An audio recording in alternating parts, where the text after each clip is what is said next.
Ako po yung ano, yung nasa picture na nasa aeroplano na ano doon.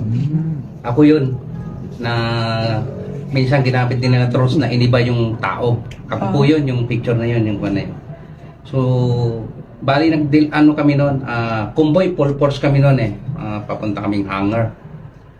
Maraming malita ho yung 48 malita. Kakansyawan pa nga kami mga kasama namin mga security dahil mabigat no dahil isasakay namin sa eroplano. So hindi ho namin alam at hindi ko rin alam kung saan nila dadalhin yung kung na yun. Kung saan i-deliver yung 48 malita na yun.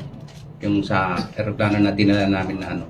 Kasi full force kami noon, mga security, saka mga active na... Para lamang po magkarga ng mga maleta sa eroplano. Pero hindi ho kayo kasama sa biyahe? Eh, hindi po ako kasama sa biyahe.